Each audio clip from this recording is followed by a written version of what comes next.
পাকিস্তানের বিপক্ষে প্রথম টেস্টের আগে মিরপুরে ফুটবল খেলছে বাংলাদেশ। দলের বডি ল্যাঙ্গুয়েজ বলে দেয় ম্যাচের আগে বেশ আত্মবিশ্বাসী টিম টাইগার্স। যদিও পরিসংখ্যান বাংলাদেশের পক্ষে কথা বলছে না। নিজেদের মাঠে পাকিস্তানের বিপক্ষে 8টি টেস্ট খেলে বাংলাদেশ, জিততে পারেনি একটিও। পরিসংখ্যানে আছে একটি ড্র। তবে দুই দলের শেষ সিরিজ হয়েছিল পাকিস্তানে, যেখানে রাওয়ালপিন্ডির দুটি ম্যাচই জিতেছিল টাইগার ক্রিকেটাররা। অতীত ভুলে নতুন ইতিহাস গড়ার লক্ষ্য বাংলাদেশ হেড কোচের। সঙ্গে হোম কন্ডিশন বলে কোনো শব্দ শুনতে নারাজ সিমন্স। ব্যাটারদের বড় স্কোরের প্রতি লক্ষ্য তার। হোম কন্ডিশন বলতে কোনো কিছু আমার চিন্তায় নেই। মিরপুরের উইকেট বেশ ভালো, এখানে ভালোভাবে ব্যাট করতে হবে। ব্যাটারদের কাছ থেকে বড় রান আশা করছি। দলে অমিতের মতো নতুন ক্রিকেটার থাকা ভালো। হয়তো প্রথম টেস্টে অভিষেক হতে পারে। পাকিস্তানের বিপক্ষে আগের সিরিজ অতীত ইতিহাস, এবার নতুন ইতিহাস লিখতে চাই। পাকিস্তানের আতঙ্ক নাহিদ রানাকে নিয়ে। টাইগার পেসারকে সামলানোর জন্য শন টেইটের পরামর্শ নিয়েছেন শান মাসুদরা। বাংলাদেশের 20 উইকেট নেওয়া পাকিস্তানের মূল লক্ষ্য। আফ্রিদি বললেন, কন্ডিশন ভিন্ন হলেও সাফল্য পাবো।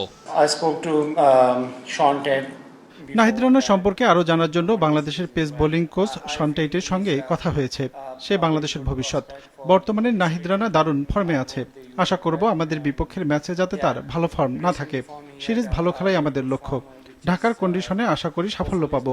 আব্বাস ও খুরামের মতো পেসার আমাদের কাছে আছে যারা গ্রিন উইকেট ও কাউন্টি খেলে অভ্যস্ত।